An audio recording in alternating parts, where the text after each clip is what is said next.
Goeiedag, Vanessa Foster van die Bybel in 1 jaar saam met julle.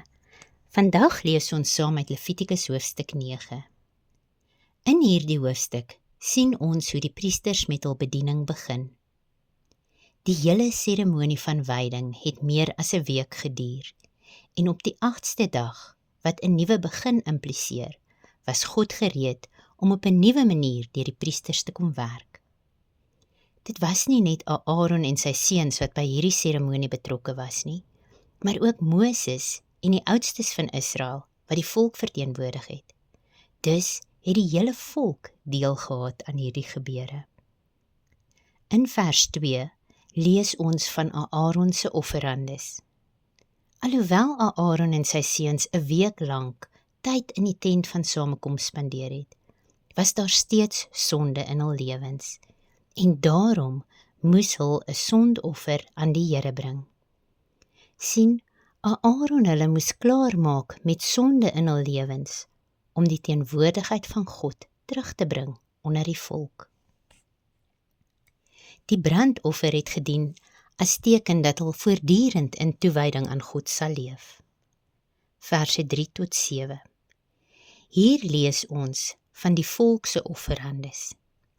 Alhoewel dit 'n herhaling was van wat die vorige dae plaasgevind het, was die sondoffer en brandoffer wat die priesters namens hulself en die volk gebring het, nodig om versoening te bewerkstellig, sodat hulle weer in God se teenwoordigheid kon kom.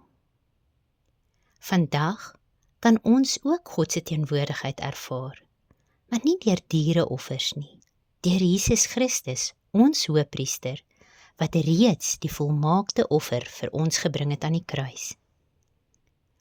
Ons lees in verse 8 tot 14 dat Aaron 'n kalf geslag het as sondoffer vir homself en in voorgeskrewe besonderhede die offerproses uitgevoer het.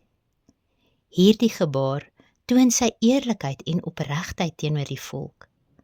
Sien, die volk moes met hom kon identifiseer, en hy het indirek met hierdie offer gesê, ek is ook 'n sondaar wat versoening nodig het. Ek het nodig om reg te staan voor God. In verse 15 tot 21 bring Aaron 'n offer namens die volk. Die priesters was nie net dienaars nie, maar ook leermeesters wat die volk moes lei in hul verhouding met God. En alles het noukeurig onder Moses se toesig gebeur, presies soos wat die Here dit beveel het. God kom seën Israel met 'n uitbeelding van sy heerlikheid, in verse 22 tot 24. Toe Aaron sy hande uitstrek om die volk te seën, was dit as te ware 'n uitbeelding van oorwinning en goddelike goedkeuring. Voordat Aaron kon uitgaan om die volk te seën, moes hy ingaan na die plek van ontmoeting met God.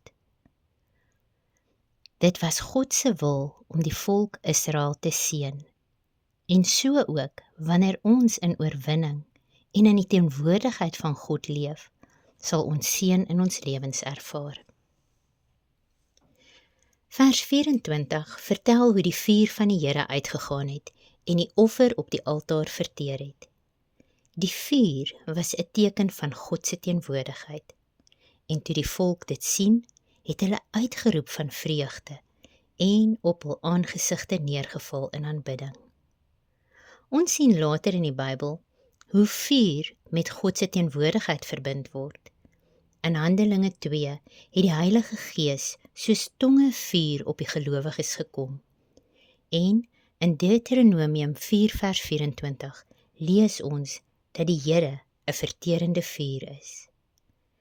Levitikus 9 wys vir ons dat sonde nie ligtelik opgeneem kan word nie, maar ook dat God 'n weg maak sodat mense weer naby hom kan leef. Waar daar gehoorsaamheid, versoening en toewyding is, openbaar God sy teenwoordigheid. Mag jy 'n geseënde dag verder hê. Tot volgende keer. Totsiens.